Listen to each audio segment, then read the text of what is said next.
بالله من الشيطان الرجيم بسم الله الرحمن الرحيم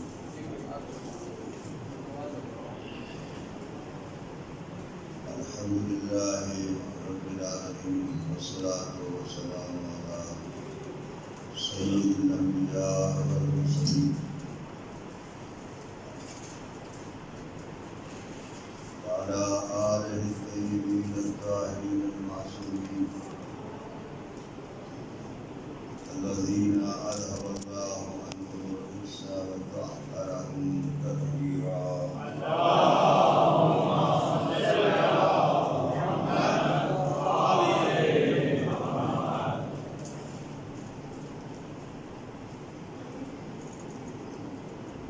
سب سے پہلے تو میں گزارش کروں جب مجھ میں اتنی ہمت نہیں ہے کہ میں کہیں بھی کسی موقع پر خطاب کر سکوں، لیکن اس کانفرنس میں جو حجت الاسلام والمسلمین علامہ مقبول سیلانی صاحب کی کاوشوں کا ایک نتیجہ ہے، اس میں صرف شرکت کر رہا ہوں اس بوڑھی عورت کی طرح جو اپنے ہاتھوں سے کاٹا ہوا سوت لے کر بازار میں جا رہی تھی، جس کے حضرت یوسف کی گولی لگائی جا رہی تھی، اور اس سے پوچھا تھا کسی نے کہ کہاں جا رہی ہو؟ کہ یوسف کو خریدنے جا رہی ہوں۔ کہا کہ اس آپ کے پاس ہے کیا؟ تو اس نے کہا کہ اگر خرید نہ سکی تو کم از کم خریداروں میں شامل تو ان خریداروں میں شامل ہونے کے لیے تعلیمات نہج البلاغہ کانفرنس کے اندر آپ کی خدمت میں علماء کرام اور آپ کی خدمت میں حاضر ہوا۔ یہ تعلیمات کے جو بغیر کسی حد کے ہیں، ان تعلیمات کے لیے ایک علیحدہ ایک مدرسہ قائم ہو تو پھر تو مانا جا سکتا ہے کہ وہ تعلیمات دی جا سکتی ہیں۔ جس مدرسے کے اندر 2-3 سال مسلسل یہ پڑھایا جائے کہ تعلیمات نہج البلاغہ کیا ہے۔ ایک کانفرنس میں تعلیمات نہج البلاغہ کو بیان کرنا نہ کسی خطیب کے بس کی بات ہے، نہ کسی عالم کے بس کی بات ہے، نہ کسی فقیہ کے بس کی بات ہے۔ اور یقین جانیے کہ اللہ سبحانہ و تعالیٰ ظاہر ہے کہ ایک نہج البلاغہ کلام ہے، اور جو بھی کلام کسی کتاب کی شکل میں جمع کیا جائے، اس کلام کی عزت و احترام اس کلام کا جو مالک اور اس کلام کا جو صاحب ہوتا ہے، صاحب کلام جتنی ہوتی ہے، تو جتنا صاحب کلام یا صاحب کتاب عظیم ہوگا اتنی ہی کتاب بھی عظیم ہوگی۔ نہج البلاغہ جیسی کتاب کی جو قرآن مجید کے بعد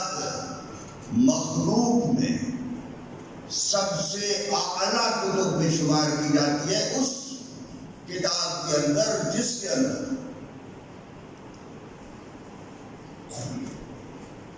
وہ تعلیمات کے جو انسان کی ضرورت تھی، اور یہ یاد رکھیے کہ یہ جو انبیاء اکرام اور اولیاء اور اوصیاء علیہ السلام ہوتے ہیں، ان کے پاس جو معجزات ہوتے ہیں، وہ معجزات کچھ فعلی ہوتے ہیں اور کچھ معجزات قولی ہوتے ہیں۔ فعلی معجزات جیسا کہ درخت جو ہے نبی اکرم صلی اللہ علیہ وسلم کے سامنے تسبیح پڑھتا ہوا قدموں کے اندر آ کر جھک گیا، وہ معجزہ ہے نبی اکرم کا فعلی معجزہ۔ یا جس طریقے سے امیر المومنین علی بن ابی طالب علیہ السلام نے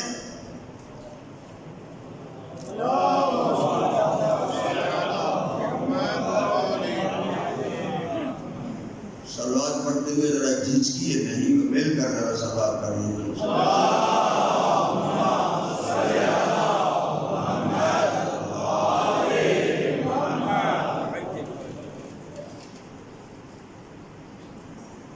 خیبر کے قلعے کو فتح کیا اور 40 خود روایت میں امیر المومنین فرماتے ہیں کہ 40 مرد جس کو کھولتے تھے اور بند کرتے تھے، اس دروازے کو میں نے اکیلے ایک ہاتھ کے اندر اٹھایا اور خود ارشاد فرماتے ہیں کہ ما ادارت باب خیبر بقوت نفسانیت و انسانیت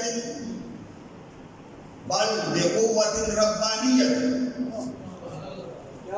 میں نے انسانی قوت و طاقت کے ساتھ اس 40 مردوں کے اٹھائے جانے والے دروازے کو ایک ہاتھ سے نہیں اٹھایا، بلکہ وہ جو ربانی طاقت مجھے اللہ نے روح القدس کی تائید کے ساتھ عطا کی ہوئی تھی اس کے ساتھ میں نے اٹھایا.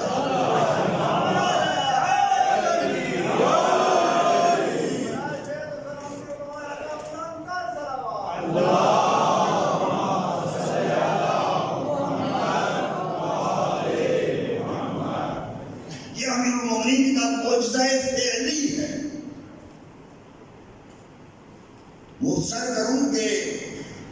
نبی اکرم صلی اللہ علیہ وسلم کا معجزہ قولی کون سا ہے؟ قرآن مجید ہے. معجزہ فعلی اکثر جو ہے وہ ایک موقت ہوتا ہے، ایک وقت کے لیے ہوتا ہے، ختم ہو جاتا ہے.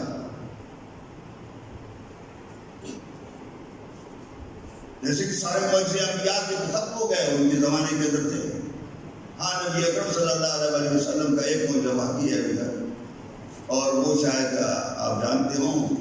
کہ نبی اکرم نے جب مسجد نبوی کی بنیاد رکھی اور وہاں پر مسجد نبوی تعمیر کی، تو تعمیر کرنے کے بعد محراب کے اوپر کھڑے ہو کر جس طرف آپ نے رخ کرنا تھا اس رخ کی طرف کھڑے ہو کر آپ نے ارشاد فرمایا المحراب علی المیزان، کہ محراب جو ہے وہ کعبے کے جو پرنالہ ہے، میزاب ہے، اس کے اوپر لگایا گیا ہے. کوئی مشین نہیں تھی، کوئی آلہ نہیں تھا، کوئی ایسی بات نہیں تھی کہ سورج کو دیکھا ہو، زمین کو دیکھا ہو، یا جس طریقے سے سایوں کو دیکھتا ہے سایوں کو دیکھا ہو، نہیں، بلکہ کھڑے ہو کر پھر بدیع ارشاد فرمایا. اور یہ معجزہ آج بھی موجود ہے کہ دنیا کے ہر آلے کو مسجد النبوی کے محراب کے اندر رکھ کر دیکھا جائے تو وہ میزاب کی طرح ہوتا رہا. یہ جو فعلی معجزات ہوتے ہیں یہ وقت کے لیے ہوتے ہیں، اور قولی معجزات جو قرآن مجید ہے وہ قرآن مجید نبی اکرم صلی اللہ علیہ وسلم کا کل بھی معجزہ تھا، آج بھی ہے اور قیامت تک کے لیے رہے گا. وہ الفاظ کی جن الفاظ کے اندر ایک طاقت ہے، وہ الفاظ کی جن الفاظ کے اندر ایک روح ہے، وہ الفاظ کی جن الفاظ کے اندر ایک نور ہے، ان الفاظ کے ساتھ قرآن مجید ہمیشہ اپنا معجزہ ثابت کرتا رہے گا. اور قیامت تک کے لیے یہ قولی اور زبانی یا لسانی یا کتابی شکل کے اندر یہ معجزہ نبی اکرم کا باقی ہے. اور اسی طریقے سے چیلنج کرتے ہیں ہم پوری دنیا کو کہ علی بن ابی طالب کے فرمائے ہوئے، علی کی مقدس زبان سے نکلے ہوئے وہ الفاظ جو خطبات کی شکل میں، جو کلمات کی شکل میں، جو کتب کی شکل میں، جو دوسرے فرامین کی شکل میں جمع ہوئے ہیں، ان میں سے کسی ایک جملے کو بھی بیان فرما کر اس کے بعد اس کے مقابلے میں کوئی بھی کتاب لے آئیں، کوئی جملہ لے آئیں، معلوم ہوگا کسی انسان کے بس کی بات نہیں ہے.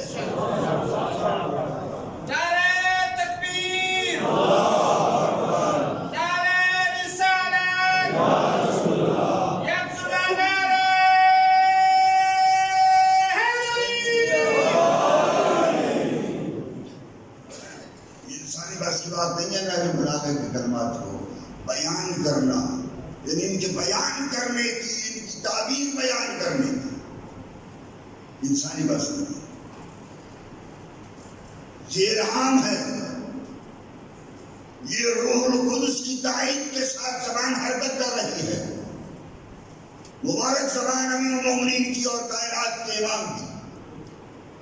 اور ان جملوں کو اکٹھا کیا گیا ہے، اور وہ خطبات اور وہ جملے اگر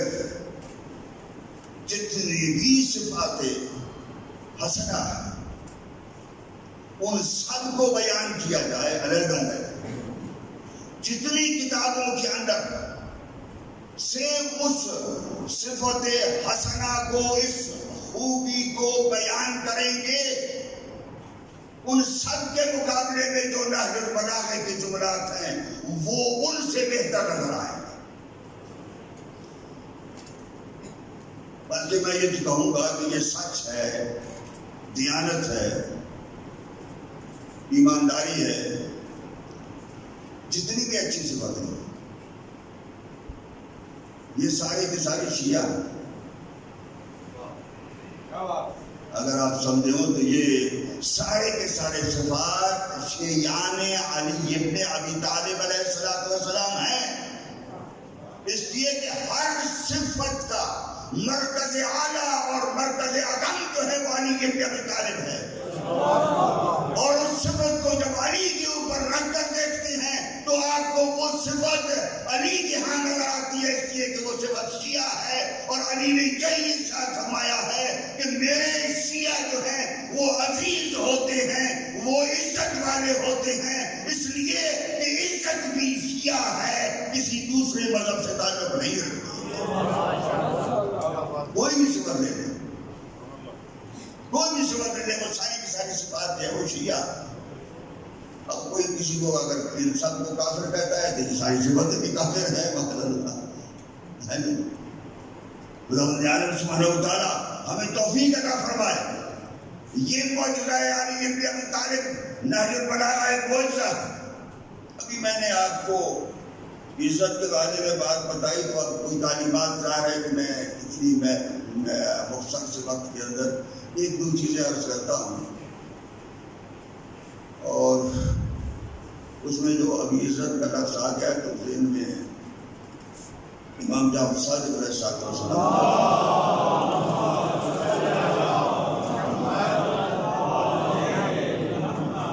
ان اللہ فوض، جی ہاں وقت تھوڑا نا زیادہ صاحب، الی المؤمن امورہ کلہا ولم يفوض له ان يكون ذليلا۔ میں بھی بڑے آشیرواد موقع ملے۔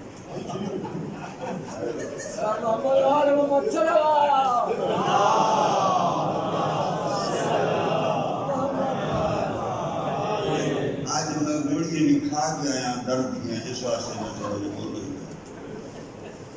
ان اللہ فوض الی المؤمن امورہ کلہا ولم يفوض الیہ ان یکون ذلیلا۔ مومن کے سارے امور اس کے ہاتھ میں، اس کے اپنے کنٹرول میں، اللہ سبحانہ و تعالیٰ اس کے ہاتھ میں دے دیے ہیں، لیکن اللہ سبحانہ و تعالیٰ نے یہ اس کے ہاتھ میں نہیں دیا ہے کہ وہ ذلیل ہو۔ مومن کبھی ذلیل نہیں ہوتا، اس لیے کہ عزت شیعہ ہے، اور جہاں شیعہ ہوگا وہاں عزت ہوگی، اور جہاں شیعہ نہیں ہوگا وہاں عزت نہیں ہوگی۔ اسی طریقے سے سلام پڑھیے۔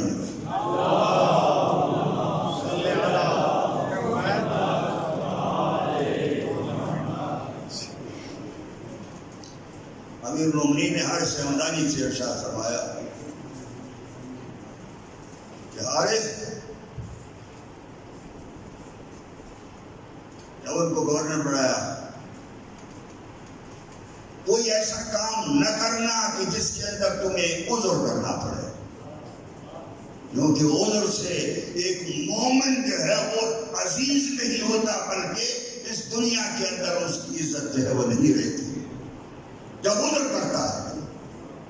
عذر نہ کرنا کسی وقت، اور ایسا موقع بھی نہ آنے دینا کہ لوگوں کے ملامت کے تیروں کا نشانہ تمہاری ذات بن جائے۔ یہ امیر المومنین ہر سے ہمدانی کو اس لیے بتا رہے ہیں، اور ظاہر ہے کہ ایک مسلسل پروگرام ہے آپ کا چل رہا ہے بات، اور امیر المومنین علی بن ابی طالب علیہ السلام کی خطبات اور تعلیمات کے لیے میں یہ سمجھتا ہوں کہ جب تک کہ پورا مدرسہ نہ ہو اور اس کو کئی سالوں تک پڑھایا نہ جائے، طلبا کو، مخصوص طلبا کو صرف نہج البلاغہ کا جو ہے وہ ڈاکٹر نہ بنایا جائے، اس وقت تک نہج البلاغہ کا صحیح معنی میں تعارف نہیں ہوگا۔ اور میں علامہ عبداللہ مقبول حسین علوی صاحب کو مبارکباد دیتا ہوں کہ وہ انہوں نے یہ کام شروع کیا، اور ہمارے بزرگ علماء نے ہمیشہ اس بات کی تاکید کی۔ امیر المومنین کے فرامین میں جو سب سے اہم تیسرے خطبے کے اندر جو آپ نے ارشاد فرمایا، صلوات پڑھیے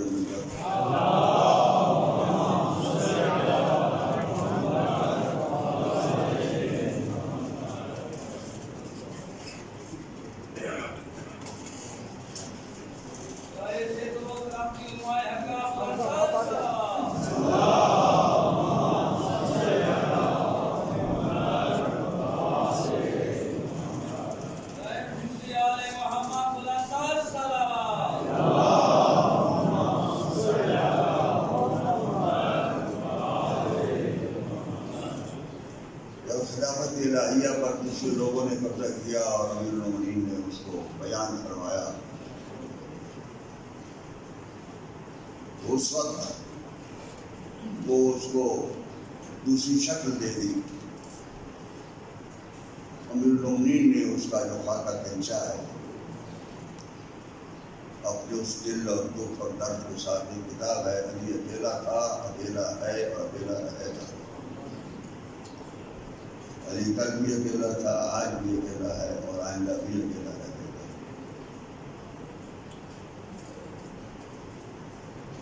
یہ خطاب ایک جس کو خطبہ شفقیہ جو ہے وہ کہا جاتا ہے، اس خطبے کے اندر آپ نے ارشاد فرمایا، ما واللہ لقد تقمصها ابن ابی قحافہ وأنه ليعلم أن محلي منها محل القطب من الرحاب۔ ابن ابی قحافہ نے خلافت کا لباس پہن لیا، اور یقیناً وہ اس میں کوئی شک نہیں ہے کہ وہ جانتا ہے، یاد بغیر شک کے وہ یہ جانتا ہے کہ میرا تعلق خلافت کے ساتھ وہی ہے کہ جو قطب کا تعلق چکی کے ساتھ ہوا کرتا ہے۔ جس طریقے سے قطب درمیان میں وہ لوہے کا تیر کہ جس کے ارد گرد چکی کا پاٹ گھومتا ہے اسے قطب کہا جاتا ہے، اور امیر المومنین اپنے آپ کو مثالاً جو ہے وہ قطب کی مثال دے رہے ہیں کہ میں اس قطب کی طرح ہوں کہ جس کے ارد گرد چکی کا پاٹ گھومتا ہے۔ اور یہ قطب اسی طریقے سے ہے کہ اگر خلافت میں ہوتا تو میری ارد گرد اگر امت مسلمہ گھومتی تو دنیا کے اندر بھی کامیاب رہتی اور آخرت کے اندر بھی کامیاب ہوتی۔ لیکن اس قطب کی مثال کے ساتھ امیر المومنین کیا ارشاد فرما رہے تھے؟ یہی فرما رہے تھے کہ مرکز جو ہے، مرکزیت، چاہے ولایت کی مرکزیت ہو، چاہے رہبری اور قیادت کی مرکزیت ہو، دونوں مرکز علی بن ابی طالب ہیں۔ ولایت کی مرکزیت اس طریقے سے جیسا کہ علماء نے بعض اوقات مثال دی ہے کہ چکی کے اندر جب پاٹ کے اندر اوپر سے دانے ڈالے جاتے ہیں کہ دو دانے اچھل کر دور چلے جاتے ہیں، وہ چکی کے پاٹ کے اندر پس جاتے ہیں، اور جو قریب بیٹھ جاتے ہیں وہ بچ جاتے ہیں۔ اسی طریقے سے جو علی کے قریب آ کر بیٹھ جائیں گے جہنم کی آگ سے بچ جائیں گے، اور جو دور چلے جائیں گے وہ جہنم کی چکی میں پس جائیں گے۔ یہی قطب ہے، یہ ولایت ہی قطب ہے، اور دوسرا رہبری اور قیادت کا قطب ہے۔ وہ امیر المومنین علی بن ابی طالب علیہ السلام. اور اس نہج البلاغہ کے اندر چاہے راہبری ہو، چاہے اقتدا کرنی ہو، فالو کرنا ہو، چاہے کسی کی پیروی کرنی ہو، ان سب کے لیے ایک ہدایت اور نمونہ عمل نہج البلاغہ کے اندر موجود ہے. اور یہ نہج البلاغہ کسی نے ایک تصویر ارشاد فرمائی ہے اور مجھے بڑی پیاری لگتی ہے، جس میں انہوں نے یہ کہا ہے کہ یہ تصویر پڑھا کریں کہ الحمدللہ الذی جعل کمال دینہ و تمام نعمتہ ولایت امیر المومنین علی بن ابی طالب علیہ السلام.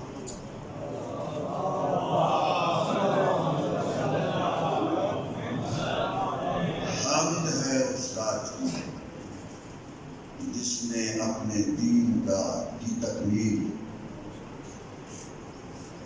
اور اپنی نعمتوں کی تمامیت علی بن ابی طالب کی ولایت کو قرار دیا. اور اگر ہم اس اتمام دین کی شہادت کے ساتھ اور اتمام نعمت کی شہادت کے ساتھ امیر المومنین علی بن ابی طالب کے ساتھ زندگی گزارنا چاہتے ہیں اور ان کو اکیلا نہیں چھوڑنا چاہتے، پھر امیر المومنین کے فرامین کو ہمیں ماننا چاہیے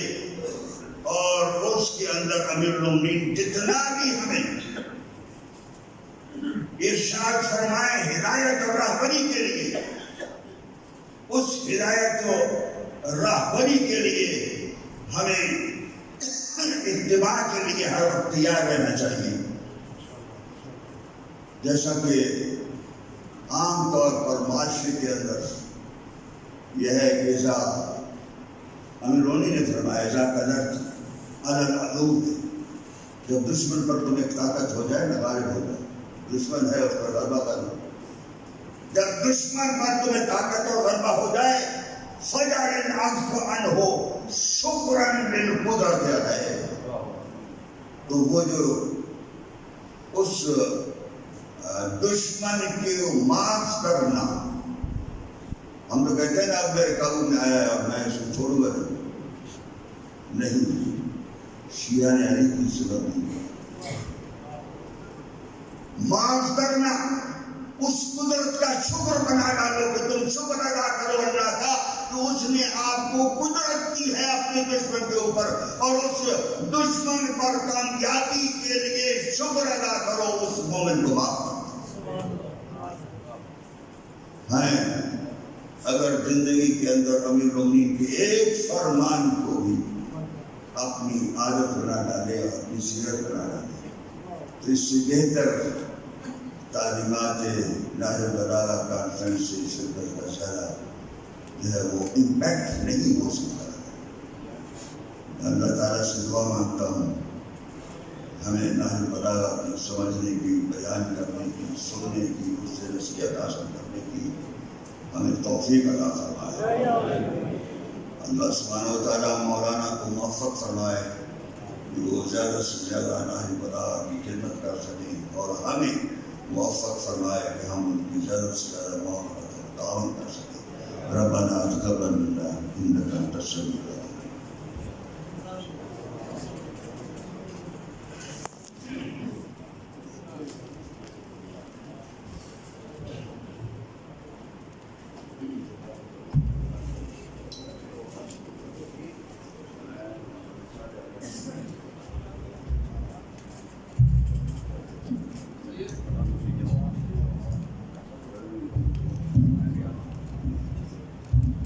بسم الله الرحمن الرحيم. اللهم صل على محمد وعلى